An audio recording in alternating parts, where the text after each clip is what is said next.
agenda. Colleagues, I think we're going to start with the briefing on the potential charter amendments with staff that will probably get us close to lunch. If we're able to, we might try to pick up the pulled item 8 on equitable chamber funding and 32 and 49 if we can or not. But then we'll break for lunch at about noon. We will come back after lunch, probably into executive session to get the real estate matter and the May 2021 election, and come out of executive session and do the end of pulled items. And I think you were leaving at about 3. If yeah, that you'd like to make on those, I'd be amenable to that. well, it sounds like we might get to it in time. I just want an opportunity to speak to item 49 before 3 o'clock. Sounds good. We'll make sure that happens. All right, manager, why don't you bring us with the presentation? Thank you, Mayor and Council. And we do just have one briefing for you this morning, and that is on the petitions for the potential charter amendments. And our legal department has prepared a presentation. And so I'm going to first turn it over to our city attorney to introduce her team. Ann? Thank you, Spencer. Ashley Glotzer, who's our division chief for our Open Government Ethics and Compliance group, is going to lead the presentation.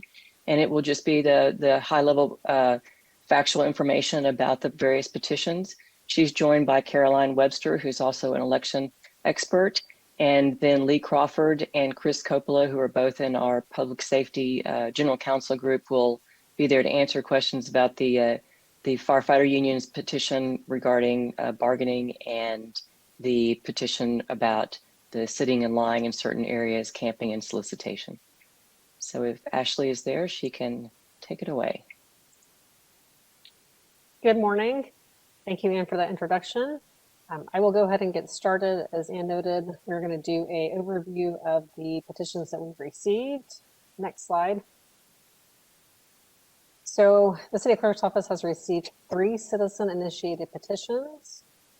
I'm going to present these in the order in which we received them, which is what is here on the slide. The first 2 are both proposed charter amendments. The first one is from Austinites for Progressive Reform, and the other one is from the Austin's Firefighters Association. And then the third one is from Save Austin Now, but it is a petition under our city charter for initiative and referendum, and it initiates an ordinance. The first 2 petitions the clerk has completed the review of, and both of those petitions are valid. The third one from Save Austin Now is still pending. Next slide, please. So jumping into the first petition that has been submitted by Austinites for Progressive Reform. The purpose of it is to amend the charter in several ways. This is the high-level overview of the 4 big changes that it would make. The first one would be to change the election date for electing the mayor. The next one would be to require ranked choice voting in city elections if that's allowed by state law. It would change the form of city government from council manager, our current form, to mayor council. And then it would replace the city's current public campaign finance program with Democracy Dollars, which is a different type of public finance program. Next slide. So the first item is changing the mayoral election schedule. The charter petition would provide that the mayoral election would then coincide with the general election in November years for presidential. This would be a change from the current mayoral schedule, which elects the mayor during gubernatorial November general elections. It provides a transition period so that the mayor elected in 2022 will serve a 2-year term, and the mayor elected in 2024 and the mayors after that would serve a 4-year term. Next slide. So moving to the next piece of this petition, which would be ranked choice voting. The ranked choice voting would allow voters to rank up to 5 candidates per office in an election. The first place votes would be counted, and if a candidate in that first round receives a majority of the first place vote, that candidate is the winner. If there's not a candidate that wins after the first round, the tabulation would continue until there is a winner. Ranked choice voting would eliminate the need for a subsequent runoff election. Next slide. So a brief explanation of the tabulation rounds. If there wasn't a majority winner after the first place votes were counted, the candidate with the lowest number of votes would be eliminated. And then those ballots that ranked the eliminated candidate first would be retabulated. And those voters' second place choice would be added to the vote totals. And that would continue until there was a winner. So after the second round votes were tabulated, if there was a majority winner, the tabulation would stop. If there wasn't, it would continue. Next slide. So moving to the next part of this petition, which would change the form of government to mayor council. As a high-level overview, this change would lead to city council continuing to be an 11-member body, but it would require the creation of a new 11th council district. The mayor would be elected from the city at large and would become the chief executive and administrative officer. The mayor would no longer be a member of council, but would have veto authority over council's legislative actions. And then in regards to the position of city manager, it would eliminate that position. And the petition language envisions that this would be effective after the 2022 election. Next slide. So city council, as I noted, the Independent Citizens Redistricting Commission would redraw the council districts. This would create a new 11th council district. Thank you, that's right. So it would create a president of council position. The president of council would be the person that would preside over council meetings. And then of course, council would pass all legislation, but it would be subject to the mayor's veto authority. Next slide. And then the mayor would become the head of city government for official and ceremonial purposes. And then similar to what's in our charter now for the city manager, the mayor would be responsible for administering the city government. He or she would hire and direct the city workforce, subject to civil service rules. They would prepare the budget and submit that to council, and then also prepare financial reports and advise the council on city finances. Next slide.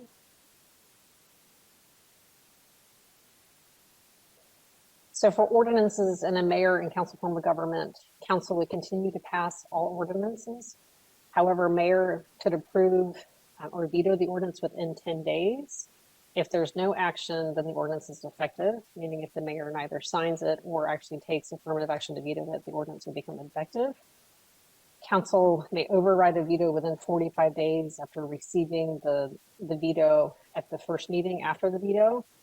The veto would require a 2/3 vote of council, which is 8 members, or it would require a 3/4 votes of council, which is 9 members, if the ordinance required a 2/3 vote to approve. Next slide. So this is just a chart overview of what would change in terms of appointments. The city clerk and city auditor would not change.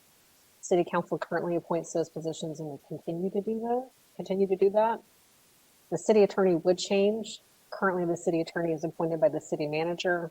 It would change to the mayor appointing the city attorney with confirmation by council, and the city attorney could be removed by the mayor or by a 2/3 vote of council.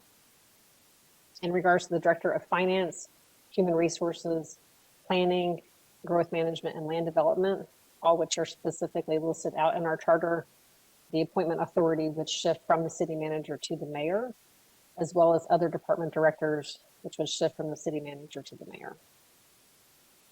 Next slide.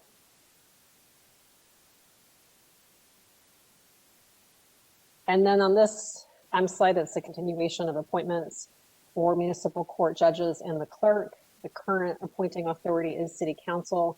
That would change to the mayor with a confirmation from the council, and then they could be removed by the mayor, also with confirmation of council. The planning commission has 13 members appointed by council now. That would change to 11 being appointed by council and 2 by the mayor.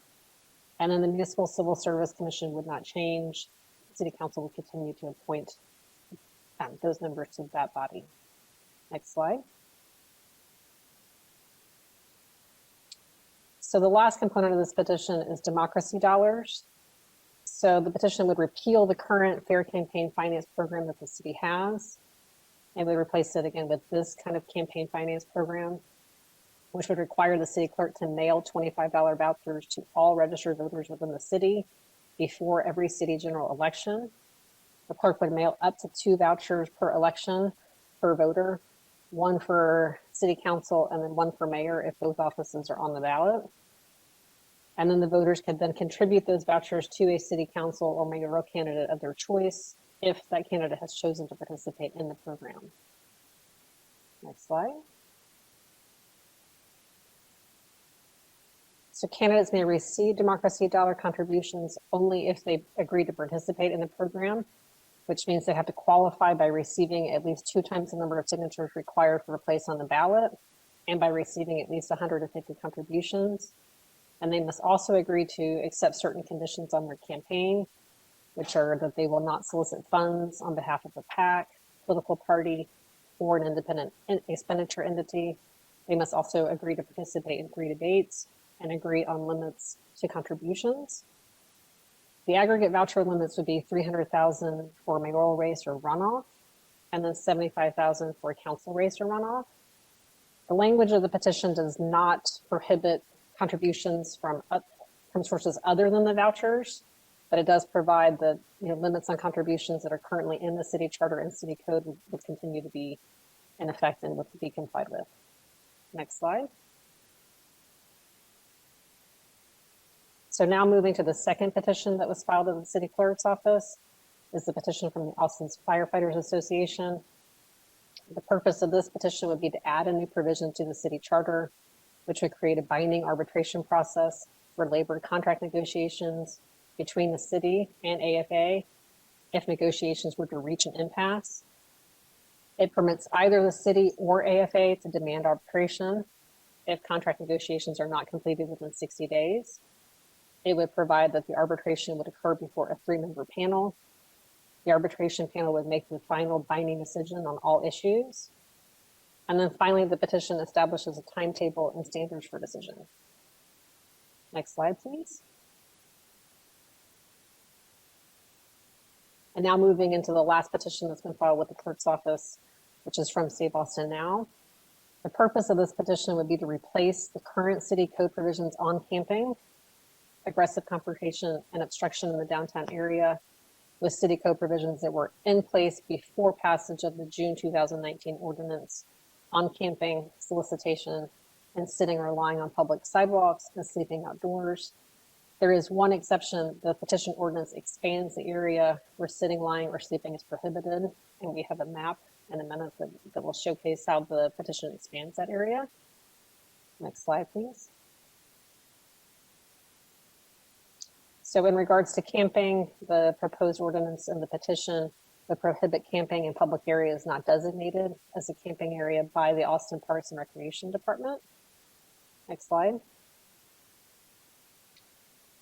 And the petition would also prohibit aggressive solicitation or solicitation in certain areas or during certain times, which would be on buses or at bus stations or similar transportation facilities, within 25 feet of an ATM or financial institution, at a crosswalk, near school entrances or exits, at sidewalk cafes or patio areas of bars and restaurants. And then finally, it would prohibit solicitation within the city of Austin from 7 p.m. to 7 a.m. Next slide. And then it would prohibit sitting or lying down in a right-of-way or sleeping outdoors in areas of downtown and around the University of Texas campus. Next slide.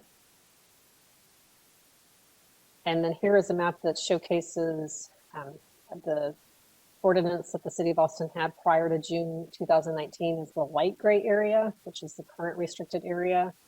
The petition would expand that area to include the dark gray area, which goes up around the University of Texas campus up to 38th Street.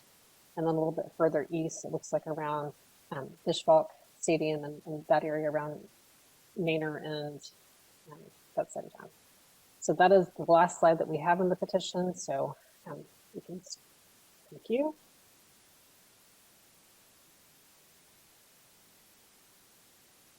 I'm happy to answer any questions that council may have. Colleagues, any questions from this presentation? Councilor Ellis?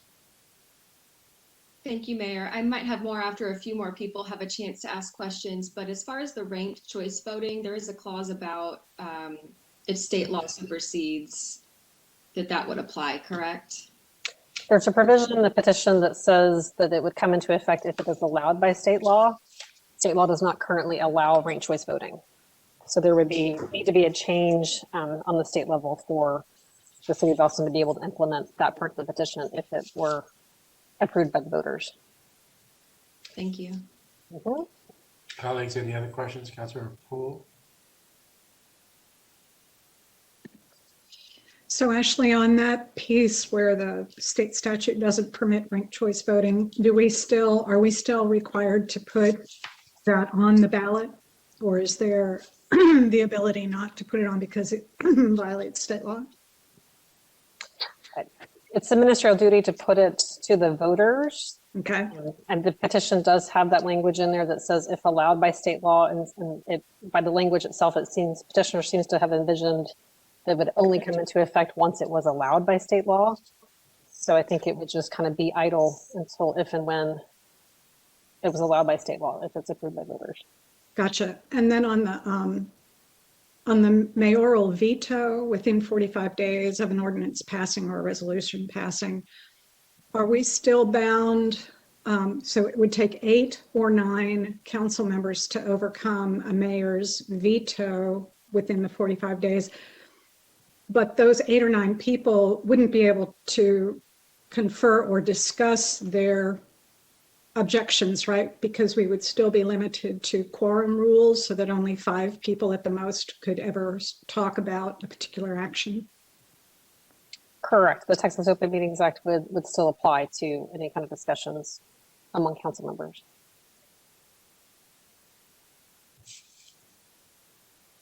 Thank you.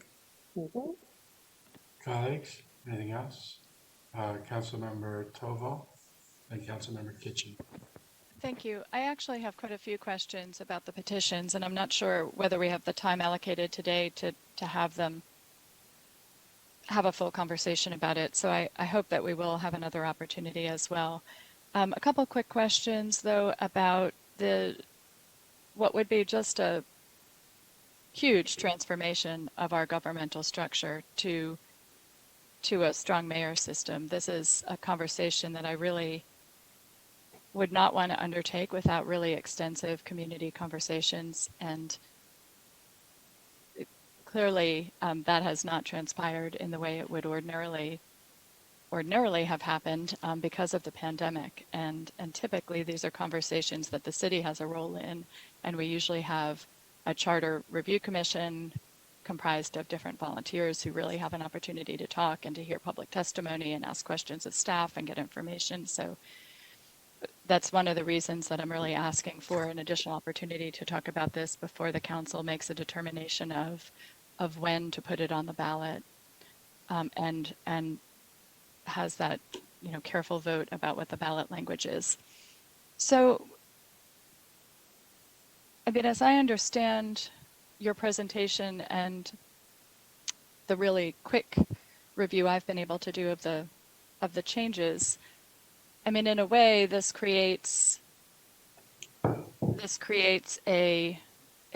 one way to think about this role is that it's the city manager.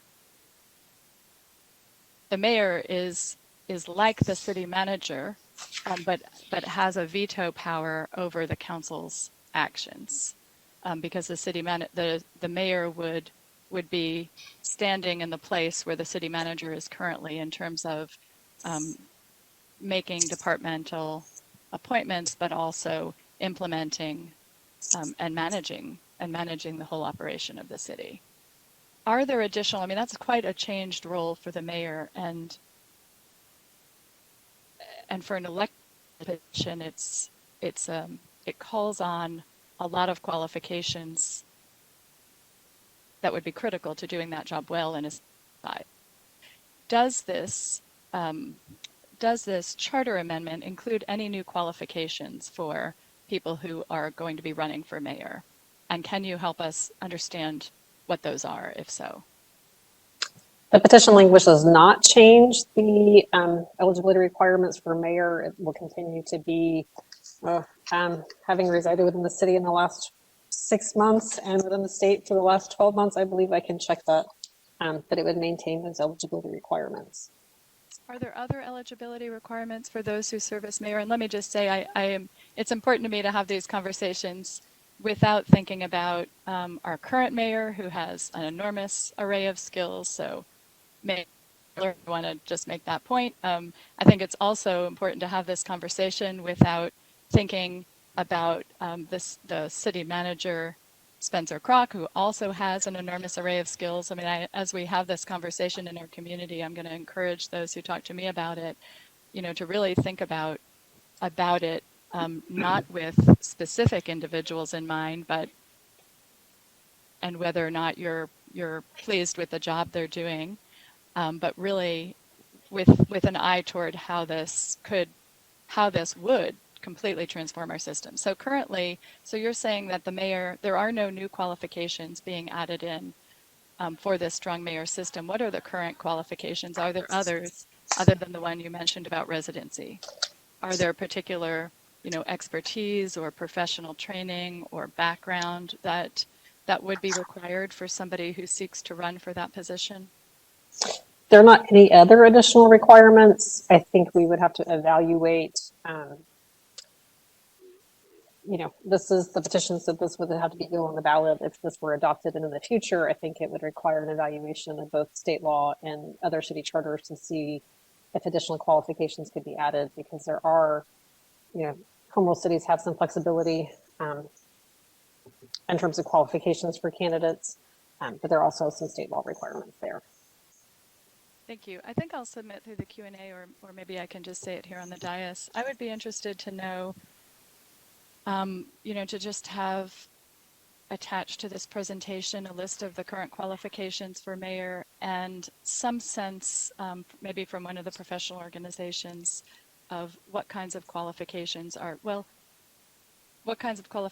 typically required for city manager of a city this size. And perhaps one way to get at that would be to look back at some of the job requirements that we included in our job search for our current city manager, since we did that one fairly recently. That would just help, I think, get a sense of what requirements are typically asked for.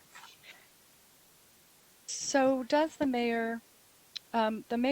mayoral veto would be a significant departure from how we usually in this city bring forward acts of legislation.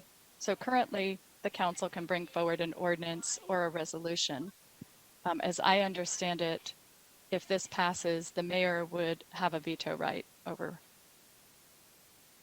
ordinances. Would the same be true of resolutions? There is not a veto authority provided in the petition over resolutions, just ordinances. But is it any ordinance that's brought forward by staff or council members? I'm not sure if I understand your question. It would be any ordinance that would be enacted by city council. The petition does include in a number of locations that the council has to act by ordinance. It seems to take away some ability for a resolution. It seems that council would become a legislative body that would enact by ordinance and direct the mayor to implement the requirements of the ordinances passed by council. And then mayor has veto authority over those ordinances. I'm sorry, I'm not completely understanding that. So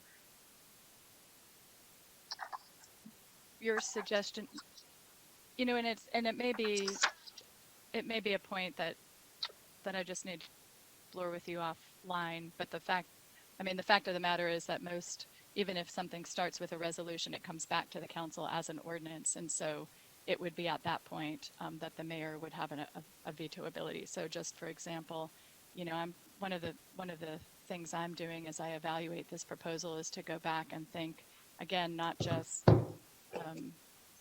about this current council, but how in previous councils, the mayor has, for example, not supported changes to the Chapter 380 agreements that require a living wage. And so in that case, I believe the council was making those changes to the Chapter 380 agreement and the living wage and adding a living wage requirement, and that would have happened in ordinance. So if the council voted affirmatively for that, the mayor would then have an opportunity to veto it. Is that correct, if this passes? Correct. And does the mayor, I didn't see this, but I may have missed it, does the mayor have to, are there any parameters under which that veto can happen? For example, does it need to be something that's unconstitutional or illegal or too expensive? Are there any guidelines for when that mayor would have the ability to issue a veto? The petition does not contain any limitations. It just provides a right to the mayor to veto an ordinance passed by council. Okay. He does have to Okay. provide, he or she does have to provide a reason for the veto, but there's not a requirement that there be certain parameters in exercising the veto. Okay, so and I think you said it with this word, so there are no limitations for that veto. The mayor can, in essence, veto any action of council. Correct. Thank you. You're welcome. Anne? And then Vanessa. Thank you. My questions relate to how the budget is done under the strong mayor proposal. My understanding is, if I understand correctly, that the mayor prepares the budget. How does it then work from there? And looking at the petition, it looks very similar to how it would work to currently with the city manager. The petition would amend the powers and duties of the city manager and change that. So it would appear that, generally it's kind of substituted, city manager is substituted for mayor. I don't know if you have a specific question about that, but it just provides that the mayor would prepare the budget annually, submit it to the council, and be responsible for its administration after adoption. How does it work with regard to vetoes, and how does it work with regard to the direction? When we do the budget, a lot of times we also include with the budget, we adopt the budget, but we also include directions sometimes to staff, to city staff, on how we want them to implement a particular program or other things like that. So it may be a question for the city manager or for you from legals. I'm not sure who the appropriate one.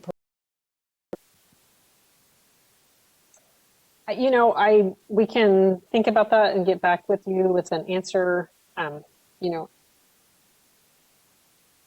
I believe since the mayor is the chief administrator and executive in this petition, I think that there would be an evaluation over council's ability to instruct the mayor and how that would work in different times. So I think it's probably a topic by topic question that city law and all of us would look at, if the voters were to approve this.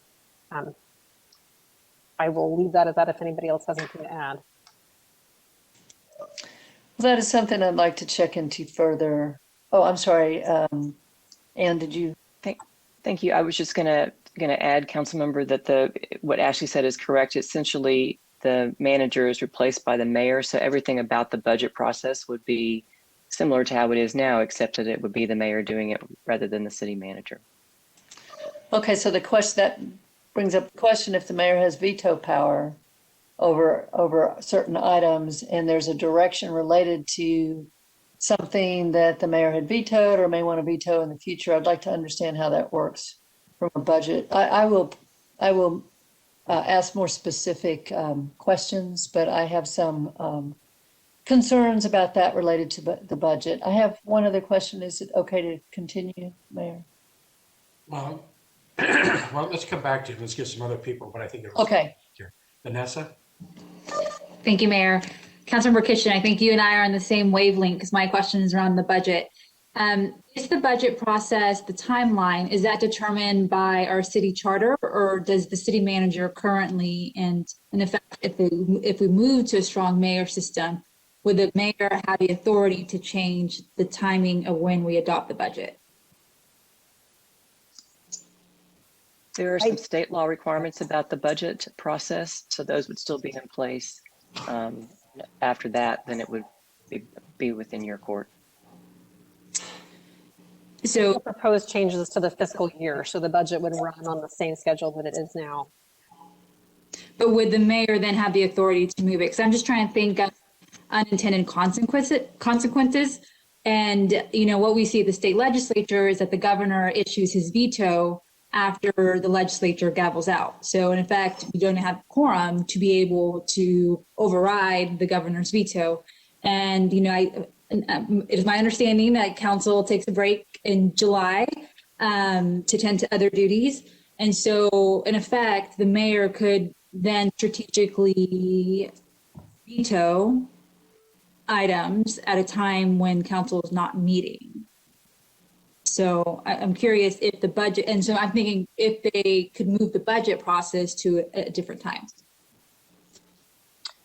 I think we'll get back to you on that in a more detailed way. I would just echo what Ann just said. You know, a lot of the budget is dictated by deadline and state law, which the mayor could not change if there was a strong mayor that was implemented. So I think generally it would operate on the same kind of schedule we have now. You know, how specific that is to council's calendar and how that would work. I think we'd have to think about it and get back to you. Okay, and just so I'm super clear, the state, when municipalities adopt their budget, that is governed by state law. Is that correct?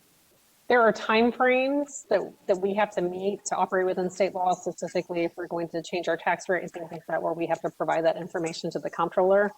So I will, you know, I don't think there's a specific day that we have to adopt the budget, but we have to run on a certain cycle to meet all of those deadlines for state law by informing other things. Gotcha. You know, we had a tax rate election in November, and we had to, of course, have the budget done so that we could call this tax rate election for November. So to meet certain requirements, we have to follow a certain kind of schedule. Gotcha. Thank you.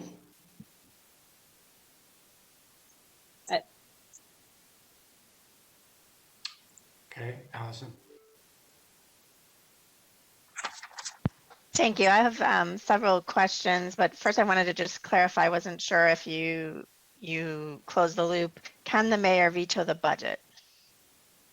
There's no limit in the petition on the mayor being able to veto the budget. So yes, I believe this the budget is considered an ordinance under that. And so if the council had hoped to go to the voters with a tax rate election, which is time sensitive, and the mayor vetoed it, would then veto also the action to go to the tax rate election, or is that not an ordinance? Repeat the last part of your question. I'm sorry. So I'm trying to understand, given the questions that Councilmember Fuentes asked, if there's a way, given that we have to call an election for a tax rate election, where the mayor to veto the budget, and the budget called for a tax rate election, which I'm not advocating, I'm just trying to work through the different pieces. Would the mayor, would she be able to veto the tax rate election and the budget effectively? Because we have to do it within, you know, normally we'd be doing that budget decision within a couple of days from when we'd have to call a tax rate election. I think that's also a question that we'd have to think about and get back to you and require some legal analysis. Legal Fireside let me know that the budget calendar is set by state law. So I think that kind of echoes what I just said, that there's certain like endpoints that we have to meet to be able to comply with state law in terms of ordering the election. You know, we also have to comply with state law in terms of the deadline to order an election. So I think, you know, that would probably. But what I'm saying is that if we say, given we have that deadline and we don't pass the budget till, say, a week before that deadline, then the mayor, if she were to veto that, then you would have the opportunity for the mayor to prevent us from choosing to provide that opportunity to the voters. Because you couldn't do it within, you might not be able to call an election. You might be able to even call a meeting to override the veto within a time frame. I understand your question, right? Because you have to provide notice under Open Meetings Act to be able to do that. So. Okay. The answer to those questions, Councilmember Alter, would be you're correct. That veto could prevent the election. I think that we would have to build in timeframes to plan for any kind of consequence that could happen. Okay, thank you. And then under current law, state law constrains the ability of the city manager with respect to certain appointments, particularly the chief of police. Can you detail what those constraints are from state law with respect to the chief of police? And would any of that change by moving to a strong mayor system? I will think Lee Crawford. Yes. Go ahead.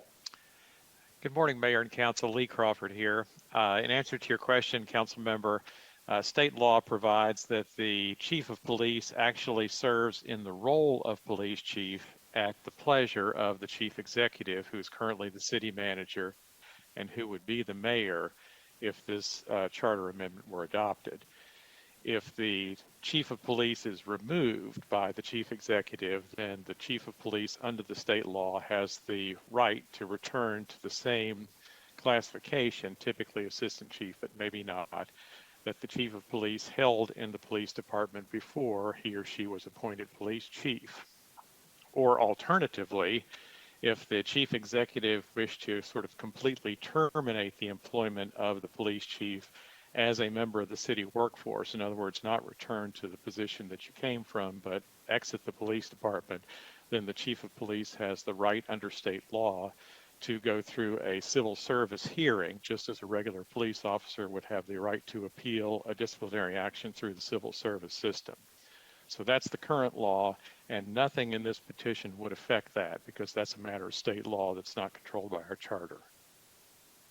The only thing that this petition would do would be to change the role of the chief executive from the city manager to the mayor. Okay, if you could provide me and follow up the legalese around Statutes. that, the statute, that would be great. Absolutely.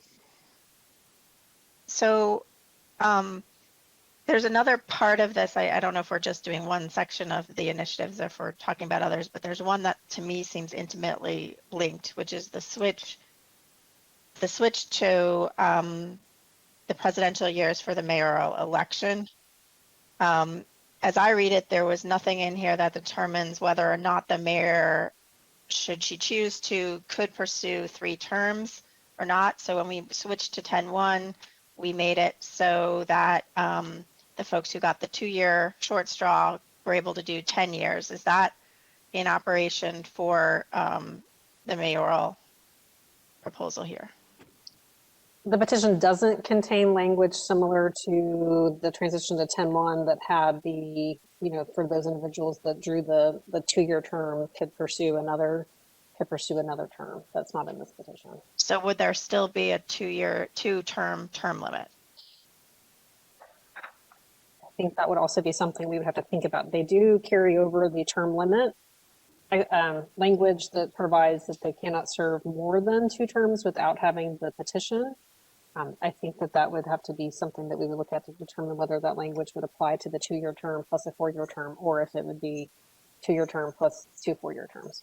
Okay, so I mean, I'm struggling a little bit given a context of term limits, what your actual accountability is with a mayor in his or her 2nd term when, it's pretty challenging to get those petitions. It just doesn't seem like there's any accountability in there, given the amount that we would be delegating. And then can you tell us under 10-1, when 10-1 was instituted, a choice was specifically made to put the mayoral non-presidential years. I believe that was so that there would be higher turnout for the council elections that were on the non-presidential years. And I'm a little bit concerned that the way this shakes out, then you have council elections for 5 offices that will always be where there's less turnout, whereas the other ones will have a whole lot more turnout. And it kind of, it's not a very level playing field across the 10 or 11. So can you tell us a little bit about under 10-1, why the choice was made? And that may be more a question. I know Councilmember Kitchen was on that committee. I don't know if that's a question for legal or for Councilmember Kitchen. I will defer to others if Councilmember Kitchen has something to add. I was not here during the 10-1 transition process, so I can give you what was contained in the ordinance, but I don't know that I have all the background information. Well, that's a good question, Councilmember Alter. All I can really state at the moment is that the intent of the commission and the intent of 10.1, and in fact, both the provisions that were put on by the council was to allow for greater representation and to try to do what was possible to allow for greater representation across the whole city, which is the basic point of 10.1.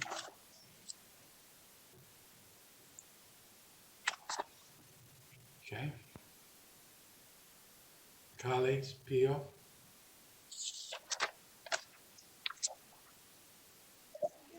Can you hear me, Mayor? Yes, go ahead.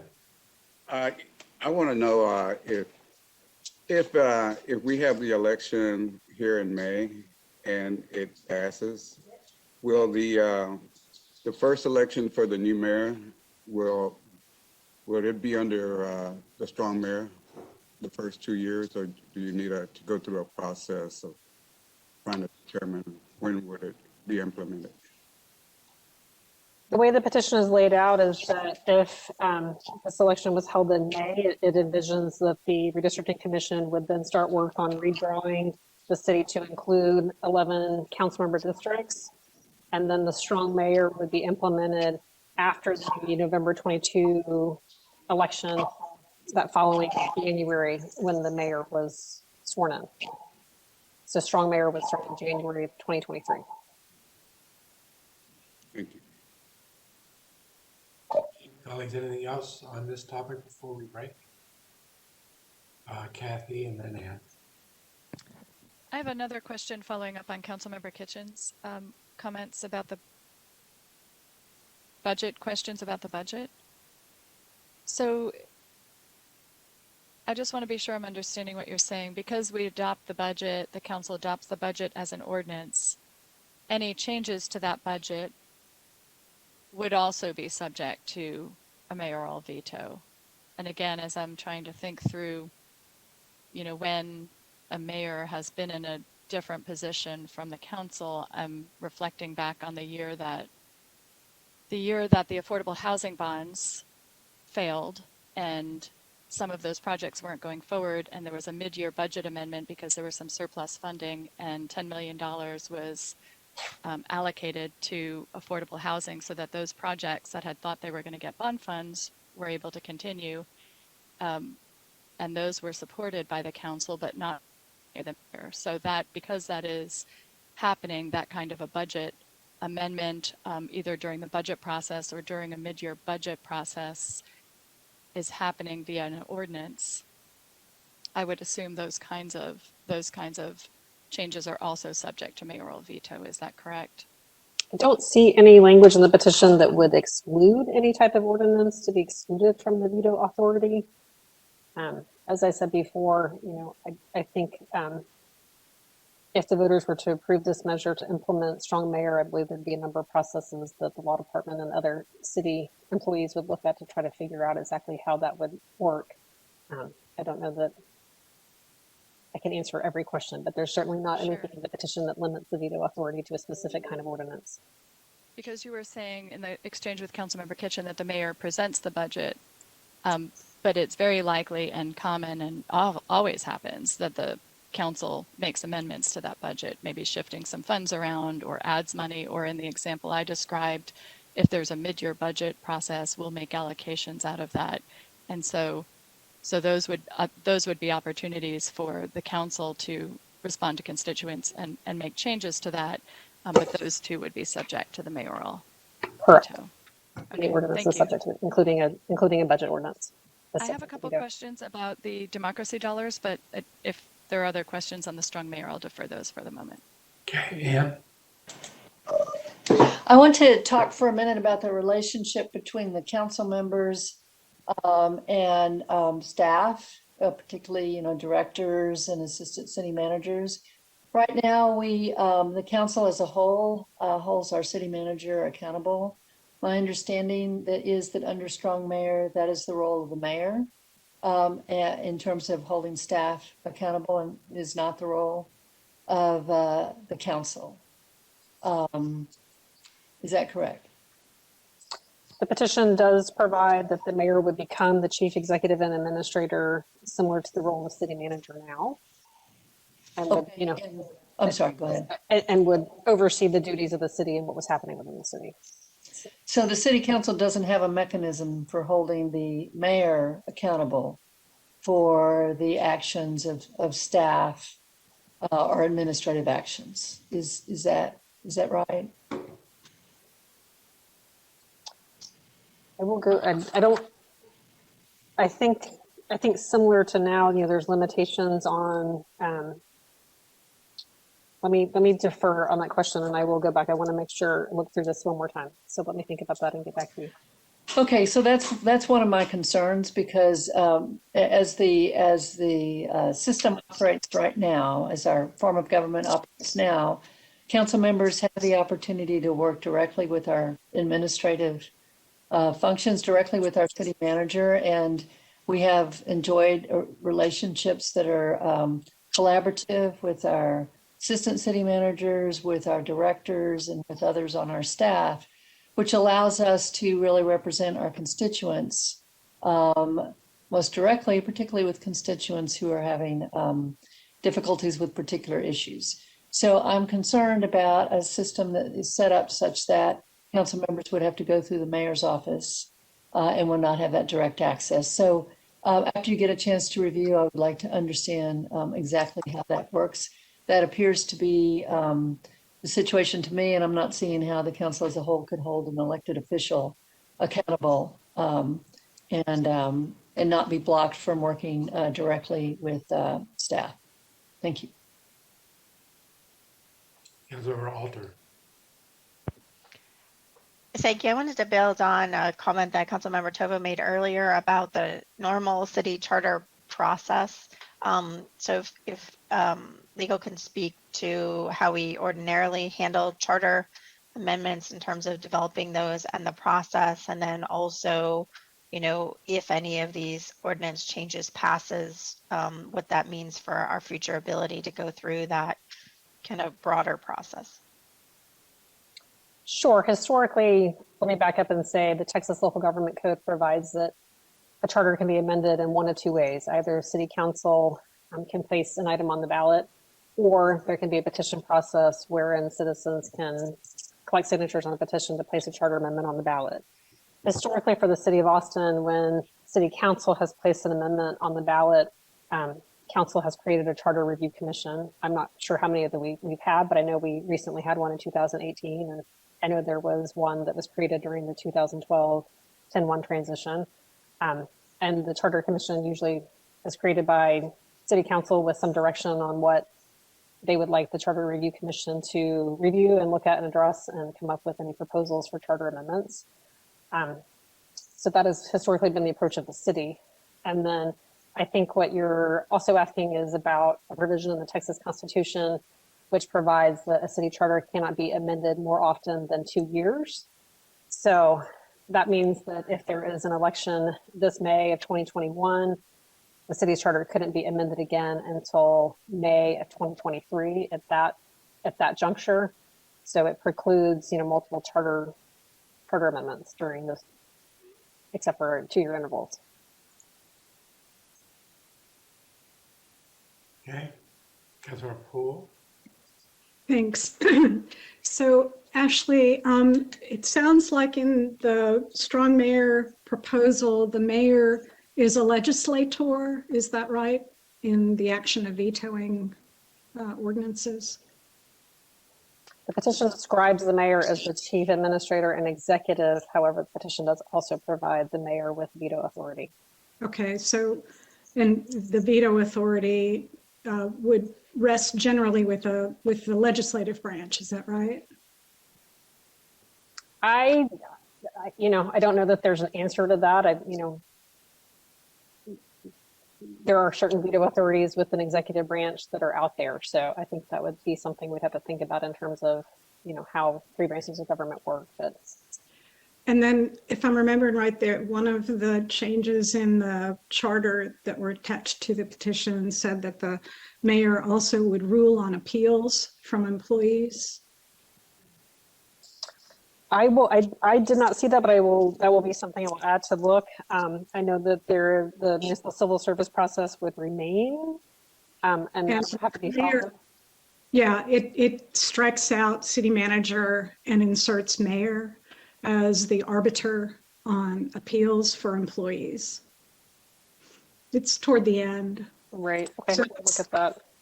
Yeah, okay, so that's the judicial branch. So we've covered the legislative branch, potentially, judicial branch, and then as the administrator, he is the chief executive, which is what you were talking about previously, which I think is pretty much understood. Sounds to me like we have effectively collapsed or conflated the three separate branches of government, which are pretty much a basic tenet and hallmark of our particular form of democracy in the United States. And I'm not asking you to answer that. Obviously, that's the interpretation that I'm putting on this, which is what is waving some pretty significant red flags to me about this proposal, along with the fact that I can't find very many, if any, people in my district who were consulted about this proposition, the petition, to know exactly what was going on with it. So I don't think that, at least to the extent that my North Central district of the city was engaged and participated, I don't think there was a very good engagement. Certainly my district, which votes pretty robustly, as we know, we saw the numbers. We had about 45,000 people voting out of District 7 just in the District 7 race in November, which, except for I think District 10, probably eclipsed all of the other council districts that were on the ballot in November. Of course, that's a portion of the entire engagement because a lot of people were voting for president. I'm only talking about the subset on the district. So I'm really concerned about the fact that this is coming from a small group of individuals, that they didn't actually reach out as broadly. Certainly not in my part of the district where we would have seen that engagement, including me, right, as an elected official in those community conversations. I have some other really distinct concerns and skepticism about this proposal, but I think I'll just leave that there, the lack of broad-based inclusive community engagement and what looks to me to be like a collapsing of the three branches of separate branches of government into one really, really, really strong individual, and the wild swings in policy that could frankly happen. If you remove and replace the mayor every 4 years, you could have wild swings in policy with no through thread from one term to the next. And as we all know, it's the reliability and predictability of government and the lack of drama that moves our community forward. I'll continue to study the proposal, and I look forward to our conversations in our special called meeting, but I have grave reservations about the proposal under the strong mayor. Okay. Colleagues, anything else before we break for lunch? Kathy? Thanks. Sorry to circle back around to something else, but the democracy dollars, I want to understand can you please help me understand what provisions of the Fair Campaign Finance Fund are repealed? As I'm looking over some of the correspondence we've received over it, and they have one writer points out that the current Fair Campaign Finance Fund has a limitation on expenditures a candidate can make from his or her own funds, as well as an overall cap on the amount of expenditures they can make. Is that accurate based on your reading? Yes, so this petition would repeal City Code sections 2211 through 2217 and then 2261 through 2265. So it would repeal all of the current fair campaign finance provisions, which would also include repealing those that you just mentioned about the limitations on expenditures and use of personal funds by the candidate. Okay, and it does not put any new ones in its place. So there would be no limitation on the amount of funds, of one's own funds, that would be put into a campaign if they're receiving democracy dollars, and there are no caps on overall fundraising. So you could get the democracy dollars and do as much fundraising as you could or wanted to. Correct. I don't right see now, anything in this petition that would serve as a overall cap. There are the voucher aggregate limits in terms of what a candidate can receive through the voucher program. And then, as I noted in the presentation, it does provide that, you know, other contribution limits would have to be complied with. For example, currently, I think with the adjusted CPI, a candidate can receive $400 from an individual. So that would still be, that's in our city charter and a different section of this, that would still be in existence, but I don't see anything in this petition that would provide a cap on, I think we were asking the total amount of dollars a candidate could raise, provided they complied with the other contributions that would exist elsewhere in our charter code and then within state law. So, okay, thank you. Colleagues, anything else? Councilor Alder. So the petitioners chose to move forward with this as a charter amendment rather than an ordinance change. But legally, because we discussed this before, I think we just never got around to it with COVID and everything else. We could move forward with a Democracy Dollars program via ordinance, which then would make it much easier for us to amend it as needed and adjust it as we and as Seattle, et cetera, learn about how this works. But the charter approach means that there's very little flexibility. Is that correct? in order to amend the charter, then it does require an election. Council cannot amend the charter by action of council. So yes, if this, this is now a ministerial duty to be put forward to the people. If this is adopted, the only way to amend it is through a subsequent charter amendment election. Which can't happen for another 2 years plus. And then how is this funded, and how is it that they can put a charter amendment in that has financial implications? Or is it that they're not allowed to put a ordinance forward that has financial implications, but it's okay if it's in the charter? Our city charter provides that the people cannot initiate an ordinance that would require an appropriation of city funds. This is a charter amendment, so this is different. So there's not a prohibition in state law about putting forward an amendment that would require an appropriation. However, the local government code does require that a fiscal impact be developed for this and included with the election notice. So voters will be able to see the potential fiscal impact of any and all charter amendments that are on the ballot. Okay. But going back to my original question, we could put forward or not at this point in time because it wouldn't substitute for the initiative, but were this to not pass, we still would be able to put forward an ordinance that did the same thing, something similar, but with better rules if we chose and the voters declined it. I don't see a prohibition on council implementing a different kind of public finance program through ordinance. Currently, our current public finance is through ordinance, as long as it complied with the provisions in the city charter that are about campaign finance, which are in Article 3, Section 8.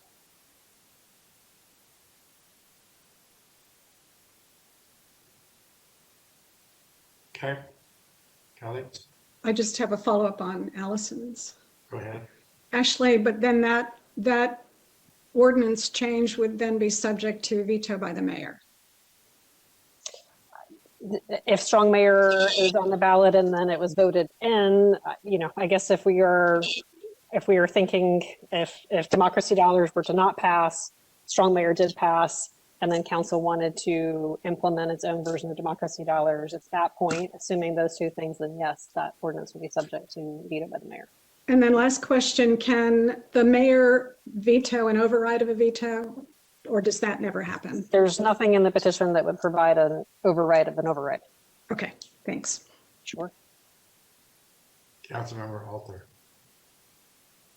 Are we going to have time either today or on Thursday in executive session to ask some legal questions? Because I do have some legal questions about other petitions or petitions in general of the three.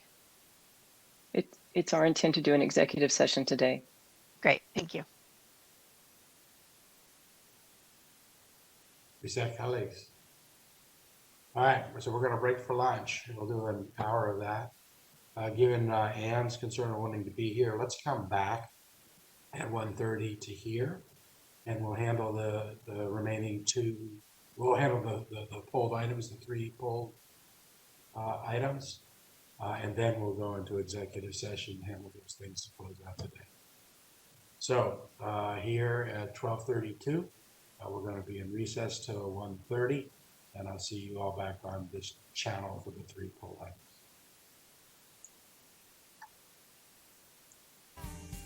The work session here on February 2nd, 2021.